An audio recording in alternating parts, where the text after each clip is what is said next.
என்ன கிளாஸ் பார்க்க போகிறோம் அப்படின்னு பார்த்தீங்கன்னா பயாலஜி 8th பயாலஜியில் 16வது லெசன், அதாவது நுண்ணுயிரிகள் அப்படின்னு சொல்லக்கூடிய ஒரு டாபிக் பார்க்க போகிறோம். சரிங்களா? சரி, வாங்க ஸ்டார்ட் பண்ணுவோம். நுண்ணுயிரிகள் அப்படின்னா என்ன அப்படின்னா கண்ணுக்கு தெரியாது, நுண்ணோக்கி மூலமாக பார்க்கக்கூடியது தான் நுண்ணுயிரிகள் அப்படின்னு சொல்லுவோம். அதாவது நுண்ணோக்கியின் உதவினால் மட்டுமே காணக்கூடியதை நுண்ணுயிரிகள் சொல்லுவோம். இதுக்கு பேர் நுண்ணுயிரிகள். இதை பற்றி படித்தோம் அப்படின்னா அதை நுண்ணுயிரியல் அப்படின்னு சொல்லுவாங்க. ரைட்டா? எல்லா இடத்துலையுமே இருக்கும்ப்பா. காற்றுல இருக்கும், தண்ணியில் இருக்கும், மண்ணில் இருக்கும், நம்ம உடலுக்கு உள்ளேயுமே இருக்கும், எல்லா இடத்துலையுமே இருக்கும். இது நம்மளோட இதோட வேலை என்ன அப்படின்னு பார்த்தீங்கன்னா சூழ்நிலைகளற்ற அவை செயலற்ற நிலையில் இருந்து சாதகமாக சூழ்நிலையும் போது செயல்பட துவங்குகின்றன. அதாவது நமக்கு வந்து நோய்களை ஏற்படுத்துறது தான் இதோட வேலையே. நுண்ணுயிரோட வேலையே என்னது? நோய்களை ஏற்படுத்துறது. இதை ஒரு 5 டைப்பாக பிரிக்கலாம். எப்படின்னா வைரஸு, பாக்டீரியா, பூஞ்சை, ஆல்கா, புரோட்டோசோவா. முதல்ல வைரஸை பற்றி பார்ப்போம். வைரஸ் அப்படின்றது ஒரு மரபு பொருள் தான்ப்பா. அதாவது மரபு பொருள் புரதத்தால் ஆனது. சரிங்களா?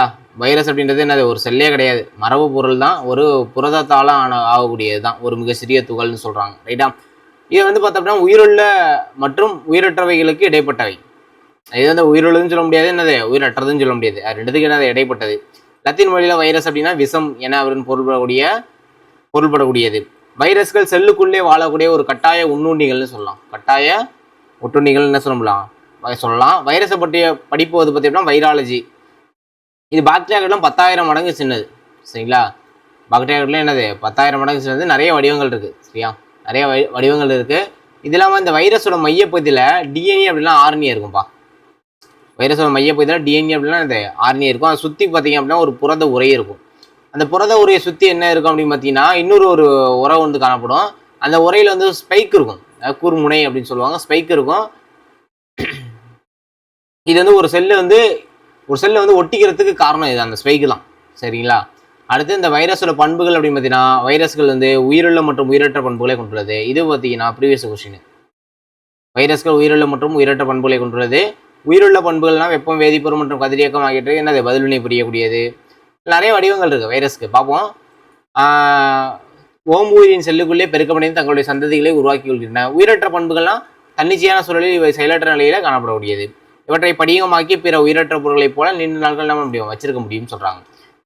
இப்போ இந்த வைரஸோட வடிவம் அப்படின்னா பாக்டீரியோ பேஜ் அப்படின்னா சிக்கலான வடிவம். கொடுத்துக்களை கேட்பாங்கப்பா. பாக்டீரியோ பேஜ்னா சிக்கலான வடிவம். இன்ஃப்ளூயன்ஸா அப்படின்னா கோல வடிவம். புகையிலை மொசைக் வைரஸ் அப்படின்னா உருளை வடிவம். இது 3ஐயும் நோட் பண்ணிக்கணும். சரிங்களா? அடுத்து நம்ம பாக்டீரியா பற்றி பார்ப்போம். பாக்டீரியா அப்படின்னா ஒரு செல் உயிரி, அதாவது ஒரு செல் உயிரி. புரோகிராட்டுகளை சேர்ந்தது ஆனால் உட்கரற்றது. சரிங்களா? பூமியின் மீது முதலாக தோன்றிய வாழும் உயிரினமாக கருதப்படுகிறது தான். சரிங்களா? கன்ஃபார்மாக சொல்ல, பூமியின் மீது முதலாக தோன்றிய வாழும் உயிரினமாக கருதப்படுகிறது. எந்த வகைப்பாட்டுகள்லாம் மொனிராக்கு கீழே வகைப்படுத்திருப்பாங்க. வகைப்பாட்டில் 5 வகையான வகைப்பாட்டில் பார்த்துருவோம்ல, அதில் வந்து மொனிராக்கு கீழே வகைப்படுத்திருப்பாங்க. பாக்டீரியா பற்றிய படிப்பு பாக்டீரியாலஜி. பாக்டீரியா வந்து 1 மைக்ரோமீட்டர்லேருந்து 5 மைக்ரோமீட்டர் வரைய இருக்குன்னு சொல்கிறாங்க. சுவாசத்தோட அடிப்படையில் இதை 2ஆக பிரிக்கலாம். காற்று சுவாச பாக்டீரியா, காற்றுலா சுவாச பாக்டீரியா. காற்று சுவாச பாக்டீரியானா ஆக்சிஜன் தேவை, காற்றில்லா சுவாச பாக்டீரியானா ஆக்சிஜன் தேவையில்லை, அவ்வளோதான். செல்லோட அமைப்பு பார்த்தீங்க அப்படின்னா பாக்டீரியா பொறுத்தளவு செல் சுவர்லாம் இருக்கும். சரிங்களா? வெளியடுக்க வந்து இருக்கும். செல் சுவர் அப்படின்னு சொல்லக்கூடிய வெளியடுக்கு இருக்கும். சரிங்களா? உட்கரு பொருட்கள் வந்து பார்த்தீங்கன்னா நியூக்ளியாய்டுன்னு சொல்லுவாங்க. சரியா? இதில் வந்து உட்கரு சவ்வு கிடையாதுப்பா, அதை நோட் பண்ணிக்கணும். எது இல்லை அப்படின்றத நோட் பண்ணிக்கணும். உட்கரு சவ்வு கிடையாது. சரியா? அதை மட்டும் நோட் பண்ணால் போதும். அடுத்து வந்து பார்த்தோம் அப்படின்னா வேற என்ன அப்படின்னா இதில் வந்து இடப்பயிற்சி எது மூலமாக நடக்குது அப்படின்னு நோட் பண்ணி. இடப்பயிற்சி வந்து கசையிலையாலாம் நடக்குது. இடப்பயிற்சி கசை மூலமாக நடக்கக்கூடியது. அடுத்து இதில் வடிவங்கள் நோட் பண்ணிக்கணும், எக்ஸாம்பிளோட நோட் பண்ணணும். பேசில்லை அப்படின்னா கோல் வடிவ பாக்டீரியா, பேசிலஸ் ஆந்திராசிஸ். ஸ்பைரில்லா அப்படின்னா சுருள் வடிவ பாக்டீரியா, ஹெலிகோபாக்டர் பைலோரி. காக்கை அப்படின்னா கோலை அப்படின்னா பந்து வடிவ பாக்டீரியா. எக்ஸாம்பிள் வந்து பார்த்தோம் அப்படின்னா ஸ்ட்ரெப்டோகாக்கஸ். சரியா? விப்ரியோ அப்படின்னா கமா வடிவ பாக்டீரியா, விப்ரியோ காலரா.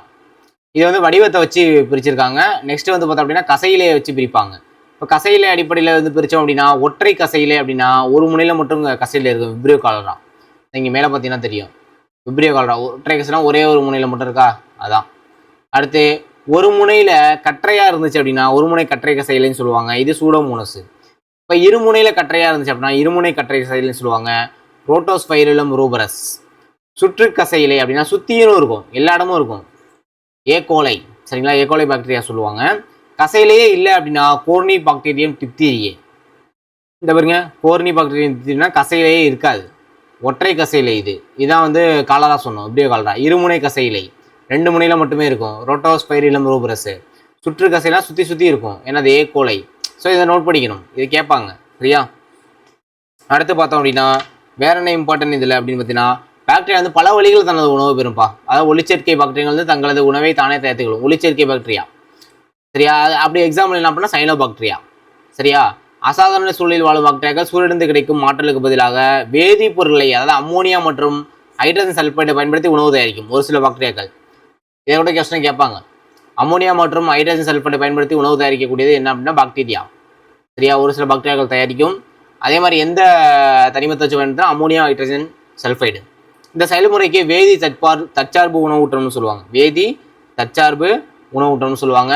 அப்புறம் இது எது மூலமாக இனப்பெருக்கம் செய்யுது அப்படின்னு கேட்டாங்க அப்படின்னா பிளத்தல், இரண்டாக பிளத்தல் மூலமாக பாக்டீரியா வந்து இனப்பெருக்கம் செய்யும். அப்புறம் வந்து பலவாக பிளத்தல், அதான் இரண்டாவது பிளத்தல் நோட் பண்ணிங்க. அப்புறம் வந்து பார்த்தோம் அப்படின்னா பல்வேறு வகையான பாக்டீரியாக்கள் வந்து பார்த்தீங்கன்னா கூட்டுயிர் வாழ்க்கையை வந்து நடத்துது. அப்போ மனிதனோட சிறுகுடலில் இருக்கக்கூடிய ஈகோலை பாக்டீரியா கூட்டுயிர் வாழ்க்கையை நடத்தக்கூடிய ஒரு பாக்டீரியா. சரியா? அடுத்து பூஞ்சை. சரிங்களா?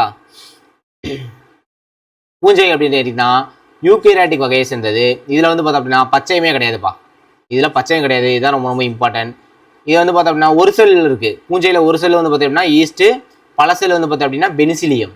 இது ரெண்டுமே இம்பார்ட்டன்ட். சரியா? அப்போ பூஞ்சையை பற்றி படித்தோம் அப்படின்னா அது பேர் மைக்காலஜின்னு சொல்லுவாங்க, இல்லை அப்போலாம் பைக்காலஜின்னு கூட சொல்லுவாங்க. பைக்காலஜின்னு கூட சொல்லுவாங்க. சரியா? பூஞ்சைகள் அதான் காளான் தான். பூஞ்சை அப்படின்னா என்னது? காளான் தான். சரியா? நம்ம என்ன பண்ணுவோம் அப்படின்னா பூஞ்சையோட செல் அமைப்பை பற்றி பார்ப்போம். இப்போ ஈஸ்ட்டு பற்றி பார்ப்போம். பூஞ்சையில் வந்து பார்த்தோம்னா ஒரு செல் அப்படின்றது ஈஸ்ட் தான். அப்போ ஈஸ்ட்டை பற்றி மட்டும் இந்த இதில் பார்ப்போம். ஈஸ்ட் வந்து பார்த்தோம்னா வளிமண்டலத்தை தன்னிச்சையாக காணப்படக்கூடியது. ஈஸ்ட் வந்து சர்க்கரை உள்ள அனைத்து ஊடகங்களையும் காணும். சர்க்கரை இருந்துச்சு அப்படின்னா அதில் என்னது என்ன நொதித்தலை செய்யக்கூடியது ஈஸ்ட் தான். ஸோ சர்க்கரை இருக்கக்கூடிய எல்லா இடத்துலையுமே இது இருக்கும். இது என்ன அப்படின்னு பார்த்தீங்கன்னா கிளைக்கோஜன் அப்படின்னு சொல்லக்கூடிய எண்ணெய் துளிகள் ஆகியவை காணப்படுகின்றன. எதில் அப்படின்னா இதோட வாக்கோல் மற்றும் செல்லுறுப்புகள் கிளைக்கோஜன் எண்ணெய் துளிகள்லாம் இருக்கும். சைமோஸ் இது இம்பார்ட்டன்ட். சைமேஸ் என்னும் நொதியின் உதவினால் தான் ஈஸ்டுகள் நொதித்தலில் ஈடுபடுது. சைமேஸ் என்ற நொதினால தான் நொதித்தலில் ஈடுபடுது. இவை காற்றில்லா சூழலில் சுவாசிக்கின்றன. இதுவும் இம்பார்ட்டன்ட். காற்றில்லா சூழலில் சுவாசிக்கக்கூடியது.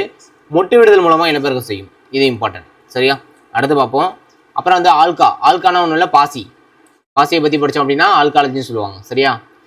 ஆல்காலஜி சார் இதான் பைக்காலஜி. அங்கே மாற்றிங்க, பைக்காலஜி இங்கே வராது சார். இங்கே சொல்லிட்டேன்னா ஓகே. பைக்காலஜி இது கிடையாது. இது வந்து மைக்காலஜி மட்டும் தான். இது பைக்காலஜி கிடையாது. ஆல்கா வந்து பார்த்தோம் அப்படின்னா ஒரு தாவரம். சரியா? தாவர உடலமைப்பு பெற்றக்கூடிய ஒரு யூகேரியாட்டிக்.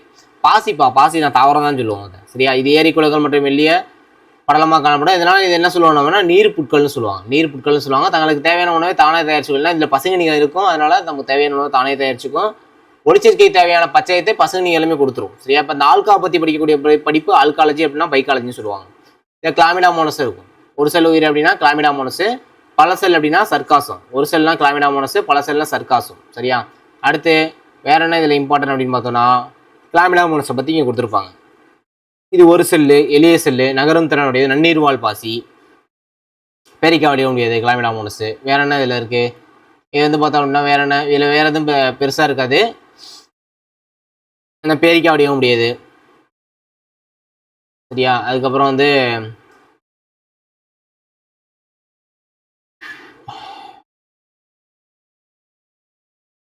இது எதில் வந்து இனப்பெருக்கம் செய்யுது அப்படின்னா கிளாமிடாமோனஸில் வந்து பால் மற்றும் பாலிலா முறையிலான இனப்பெருக்கம் வந்து நடக்குது அப்படின்றத நோட் பண்ணிங்க. கசையிலே இருக்கும்ப்பா. இதில் இந்த கசையிலேயே கொண்டுள்ளது. செல்லோட முன்பகுதி இயக்கத்துக்கு பயன்படக்கூடியது.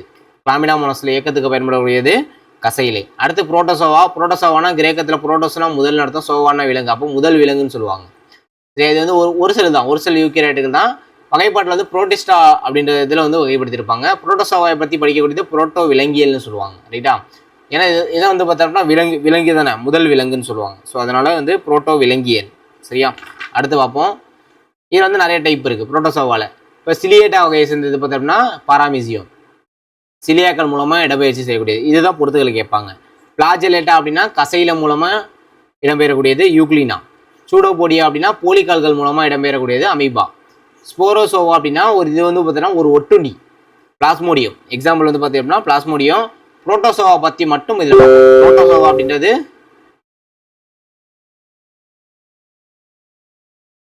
அமீபா. ஒரு நிமிஷம்.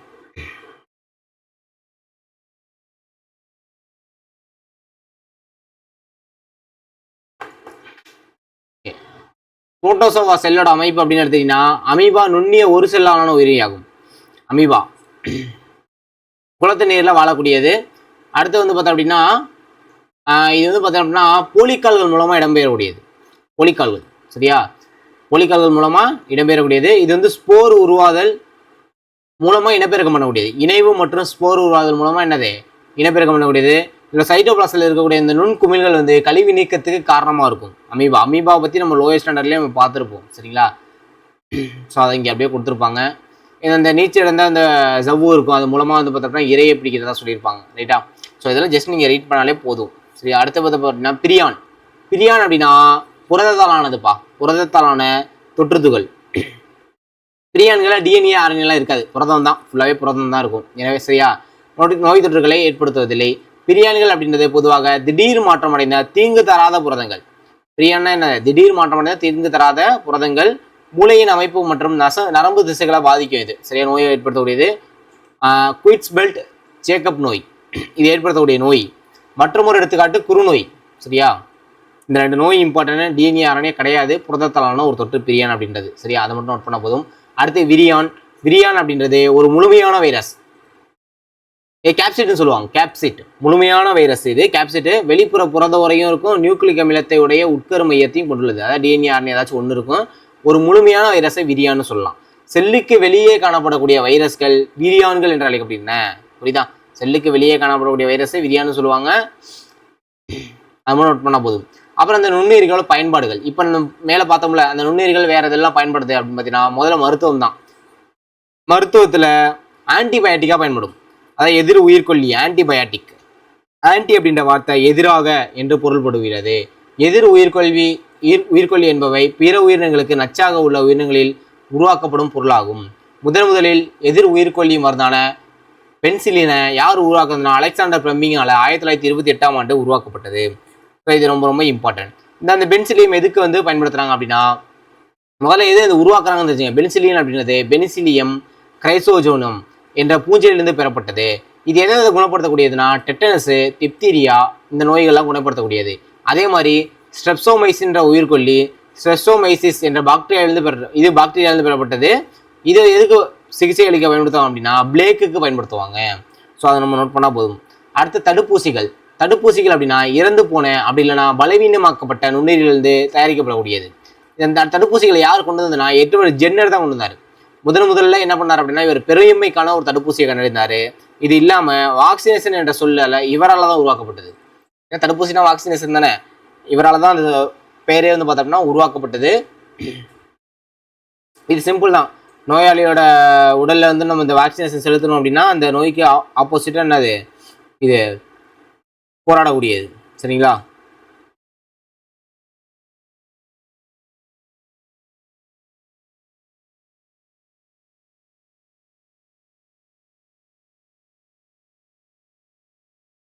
அடுத்து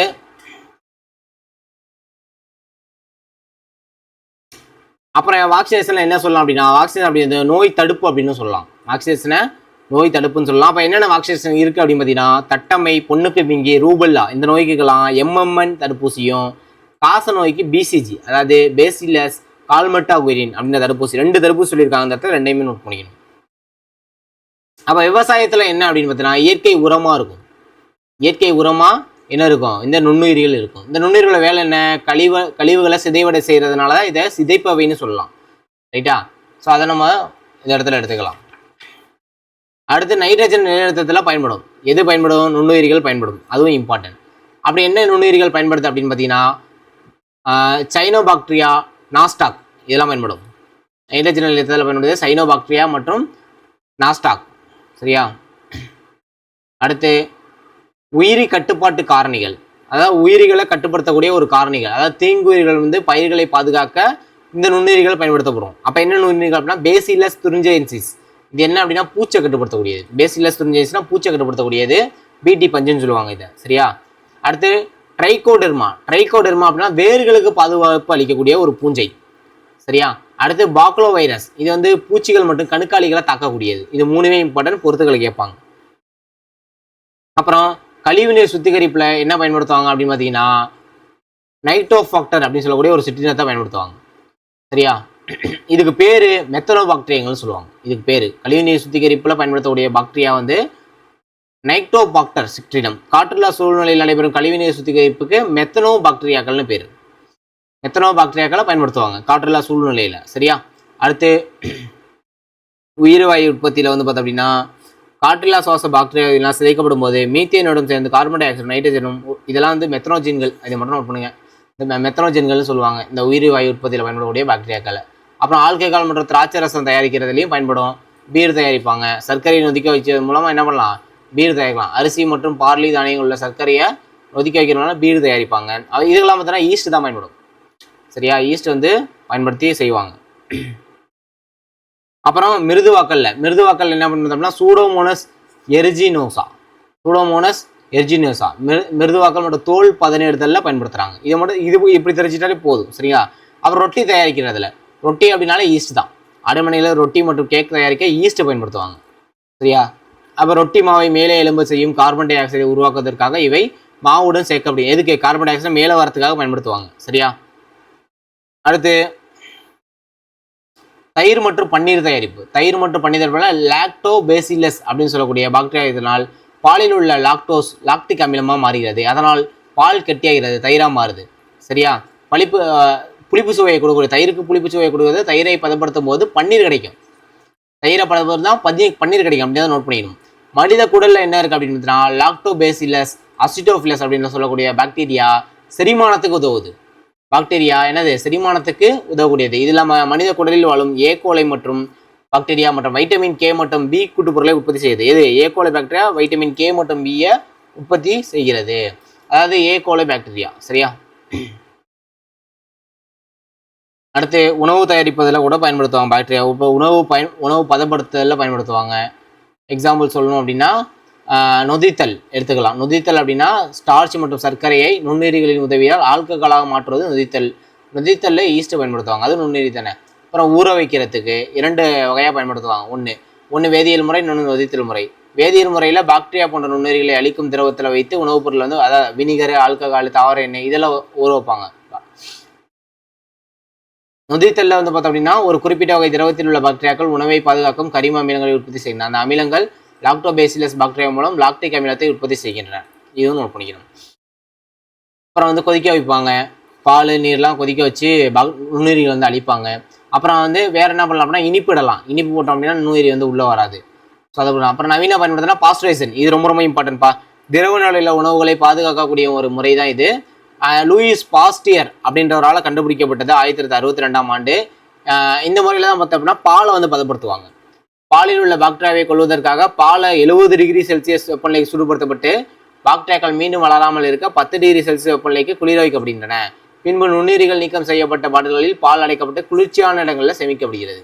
பாஸ்டரைசேஷன் யார் கண்டுபிடிச்சதுன்னு கேட்பாங்க. ரொம்ப ரொம்ப இம்பார்ட்டன்ட் இது. சரியா? அடுத்து ப்ரோபயாட்டிக்குகள். இந்த உணவு தயாரிக்கிறதுல ப்ரோபயாட்டிக்கள் பண்ணுவாங்க. அதாவது தயிர் மற்றும் நொதித்தலுக்கு உட்படுத்தப்பட்ட பிற பால் பொருட்கள் பயன்படுத்தப்படும் கூடுதல் உயிருள்ள உணவுப் பொருளை ப்ரோபயாட்டிக்னு சொல்லுவாங்க. நம்ம கடையிலலாம் வந்து விற்பாங்க. சரிங்களா? இது காரணம் வந்து பார்த்தோம்னா லாக்டோபேசிலஸ் அசிட்டோஃபிலம் ஃபைபிட்டோபாக்டீரியம் பைபிஸ். சரியா? இப்படி சாப்பிட்றதுனால நமக்கு என்ன? குடல் புற்றுநோய் ஏற்படுத்த ஆபத்தை குறைக்குது. கொலஸ்ட்ரால் உறிஞ்சப்படுவதை குறைக்குது. நோய் எதிர்ப்பாற்றலை அதிகரிப்பதன் மூலம் வயிற்றுப்போக்கு நோயை தடுக்குது. சரிங்களா? இது இல்லாமல் தீங்கு தரும் நுண்ணுயிரிகள். இதில் வைரஸ் வந்து பார்த்தோம்னா ஃப்ளூ காய்ச்சல் வைரஸ்னால ஏற்படக்கூடியது. அது மட்டும் இந்த இடத்துல நோட் பண்ணால் போதும். சரியா? அதுக்கப்புறம் பார்க்கலாம். அதுக்கப்புறம் நுண்ணுயிரிகளால் தாவரங்களில் உண்டாகக்கூடிய நோய்கள். அப்போ சிட்ரஸ் கேன்சர். இது பார்த்தோம்னா பாக்டீரியானால உருவாக்கக்கூடியது சாந்தோமோனாஸ். சரிங்களா? Xanthomonas axonopodis citrus canker. சரியா? இதை நோட் பண்ணிக்கணும். அடுத்து உருளைக்கிழங்கு பிளைட் நோயின்னு சொல்லுவாங்க. இது வந்து பைட்டோபைத்தோரா இன்வெஸ்ட் டிசீஸ் பூஞ்சையினால் உருவாகக்கூடியது. சரியா? இது பூஞ்சைக்குள்ளேயே பயன்படுத்தணும். இது தாமிரத்தை அடிப்படையாக கொண்ட பொருளை வச்சு சரி பண்ணணும். சரிங்களா? தடுப்பு முறைகள். அடுத்து இது ரொம்ப ரொம்ப இம்பார்ட்டன்ட். விலங்குகளில் உண்டாகக்கூடியது ஆந்த்ராசெக்ஸ். அப்படின்னா ஆந்த்ராக்ஸ்னா கால்நடைகளை உருவாகக்கூடியது. பேசிலஸ் ஆந்த்ராஸ் மூலமாக உருவாகக்கூடியது. இது வந்து ஒரு பாக்டீரியா. சரியா? அடுத்து வாய் மற்றும் கால் குளம் நோய்னு சொல்லுவாங்க. ஆப்தோ வைரஸால் ஏற்படுத்தக்கூடியது. இதுக்கு வந்து எஃப்எம்டி தடுப்பூசி போடணும். அது மட்டும் நோட் பண்ணிங்க. சரியா? இதுக்கு ஆந்த்ராசிஸ் தடுப்பூசி இதை சரி பண்ணுறதுக்கு. அடுத்து மனிதர்களில் உண்டாகக்கூடியது நுண்ணுயிரிகள்னால காச நோய்னா டியூபர்குலோசிஸ். இதுக்கு பிசிஜி தடுப்பூசி போடுவாங்க. சரியா? இது காற்றின் மூலமாக பரவக்கூடியது. மைட்டோபாக்டீரியம் டியூபர்குலே அப்படின்னு சொல்லுவாங்க, பாக்டீரியானால உண்டாகக்கூடியது. காலரா அப்படின்னா வெப்ரியோ காலரானால உருவாகக்கூடியது, இதுவும் ஒரு பாக்டீரியா நோய். இது வந்து நீர் மற்றும் உணவு மூலமாக காலரா அப்படின்னு எடுத்துட்டாலே நீர் மற்றும் உணவு ரெண்டுமே வரும். காலராவுக்கு எதிராக தடுப்பூசி நம்ம போடலாம், சரிங்களா. சாதாரண சளி அப்படின்னா இன்ஃப்ளூயன்ஸா வைரஸ், காற்றின் மூலமாக பரவக்கூடிய, சளினாலே காற்றின் மூலமாக பரவக்கூடியது தான், சரியா. நோயாளிகளை தனிமைப்படுத்தணும் சளினாலே. ரேபீஸ் அப்படின்னா ரேப்டோ விரிடி வைரஸ்னால வரக்கூடியது, விலங்கு கடிக்கிறதுனால தான். இது ரேபீஸ்னாலே விலங்கு கடிக்கிறதுனால தான். ரேபீஸ் நோய்க்கு எதிரான தடுப்பூசி நம்ம பயன்படுத்தணும். அடுத்து அமீபிக் சீதபேதி அப்படின்னா எண்டமீபா இஸ்டலைட்டிகான்னு சொல்லக்கூடிய ஒரு புரோட்டோசோவா உயிரியால் வரக்கூடியது. இதுவும் பார்த்தீங்கன்னா உணவு மற்றும் நீர் மூலமாக பரவக்கூடியது. கடுமையாக வயிற்றுப்போக்கு இருக்கும் இதில். அமீபிக் சீதபேதினாலே அதுதான் கடுமையான வயிற்றுப்போக்கு இருக்கும். இதுக்கு மெட்ரோனிசைட் டையசோல் என்று சொல்லக்கூடிய உயிரி எதிர்கொல்லியை பயன்படுத்தலாம், எதிர் உயிர்கொல்லியை பயன்படுத்தலாம். அப்புறம் மலேரியா அப்படின்னா பிளாஸ்மோடியம்னு சொல்லக்கூடிய புரோட்டோசோவா உயிரினால் வரக்கூடியது, பெண் அனாபிலஸ் கொசுனால பரவக்கூடியது, சரிங்களா. மலேரியாவுக்கு எதிரான குயினைன், குளோரோகுயின் மருந்துகளை எடுத்துக்கொள்ளலாம், மேலும் கொசு விரட்டிகளை பயன்படுத்தலாம், சரியா. அவ்வளோதான், இந்த லெசனில் வேறு எதுவும் இல்லை. நினைவில் கொள்கை அப்படின்னு எடுத்துக்கிட்டிங்கன்னா நம்ம ஆல்ரெடி பார்த்ததான். நுண்ணோக்கியின் உதவினால் வழங்கக்கூடியது நுண்ணுயிரிகள்னு சொல்லுவாங்க. அடுத்த வைரஸ்கள் மற்றும் உயிருள்ள உயிரற்ற பண்புகளை பற்றினா இது ப்ரீவியஸ் கொஸ்டின். இங்கே பாருங்கள், நினைவில் கொள்கையே கொடுத்துருக்காங்க. அப்போ நினைவில் கொள்கை நல்லா கிளியராக படிச்சவங்க இதில் தான் கொஸ்டின் கேட்குறாங்க. பாக்டீரியா அப்படின்றது ஒரு செல்லாலான புரோகேரியாட்டிக் உயிரினமாகும். பூஞ்சியானது ஒளிச்சேர்க்கை செய்ய இயலாத ஸ்போரை உருவாக்கும் ஒரு யூகேரியாட்டிக் உயிரினமாகும். இவை ஒரு செல் முதல் பல செல் வரையும் இருக்கு. ஆல்கா அப்படின்றது ஒரு செல் மற்றும் பல செல்லாலானது, ஒளிச்சேர்க்கை செய்யக்கூடிய யூகேரியாட்டிக் உயிரினம். புரோட்டோசோவா பொதுவாக ஒரு செல்லாலான பச்சையமற்ற யூகேரியாட்டிக் உயிரினமாகும். இப்போ எதிர் உயிர்கொல்லினா என்ன அப்படின்றத நோட் பண்ணிக்கணும். பாக்டீரியானா என்ன, கேப்சிட்னா என்ன, வைரஸை சுருந்துள்ள புரத உரைக்கு தான் கேப்சிட்னு பேர். நொதித்தல்னா என்ன, காற்றுலா ஹைஃபானா என்ன, ஹைஃபா இந்த இது இம்பார்ட்டன்ட்பா. பூஞ்சியோட அடிப்படை அமைப்பாக அமைந்த மெல்லிய நூலிலைக்கு ஹைஃபான்னு பேர். நுண்ணுயிரிகள்னா என்ன நம்ம பார்த்தாச்சு. நோய் கிருமினா நோயை உண்டாக்கக்கூடிய உயிரினம். தடுப்பூசினா என்ன, எட்வர்ட் ஜென்னர் கண்டுபிடிச்சிருப்பார் தடுப்பூசியை, சரியா. அப்போ நுண்ணுயிரிகள் டேஸில் அளவிடப்படுகின்றன. நுண்ணுயிரி அப்படின்னாலே மைக்ரான் தான். உயிருள்ள மற்றும் உயிரட்ட பண்புகள்னா வைரஸ். இதுதான் பார்த்தீங்கன்னா புக் பேக்லேயே கொடுத்துருக்காங்க பாருங்க, ப்ரீவியஸ் கொஸ்டின்ப்பா. புக் பேக்லேயே கூட்டுல வச்சுருந்தாங்க எங்கள் கொஸ்டினை, சரியா. ஒரு புரோகேரியாட் நுண்ணுயிரி எது, பாக்டீரியா. பாக்டீரியா வடிவத்தோட அடிப்படையில் எத்தனை வகையை பிரிச்சிருந்தாங்க, 4 வகையாக பிரிச்சிருவாங்களா. மனிதருக்கு சாதாரண சளியை உண்டாக்கக்கூடிய நுண்ணுயிரி அப்படின்னு பார்த்தீங்கன்னா இன்ஃப்ளூயன்ஸா, சாதாரண சளினாலே இன்ஃப்ளூயன்ஸா. பெனிசிலியம் எது, பெனிசிலியம் கிரைகோஜெனின் பூஞ்சையிலிருந்து தயாரிக்கப்படுவது பென்சிலியம் என்பவை நோய் தொற்றுடைய புரத துகள் பிரியான்கள், ரைட்டா. அடுத்து செல்லுக்கு வெளியே காணக்கூடிய வைரஸ் வந்து விரியான்கள். நுண்ணுயிரிகளை நுண்ணோக்கி மூலமாக பார்க்கலாம், நுண்ணோக்கியின் உதவியுடன் காண முடியும். ஒரு முனையில் கசையிலையை பெற்ற பாக்டீரியாக்கள் ஒருமுனை ஒற்றை கசையிலைன்னு சொல்லலாம், சரியா. நைட்ரஜன் நிலைநிறுத்தும் பாக்டீரியா இது ரைசோபியம். 2வது காசநோய் பாக்டீரியா, காசநோயினால பாக்டீரியால தான் வருது. குருநோய் இது, குருநோய் அப்படின்னா பிரியானால வரக்கூடியது. ப்ரோபயாட்டிக் அப்படின்னா லாக்டோபேசிலஸ் அசிடோஃபிலஸ். எட்வர்ட் ஜென்னர் தடுப்பூசியை பயன்படுத்தினார், அவ்வளோதான், முடிஞ்சு போச்சு, சரியா.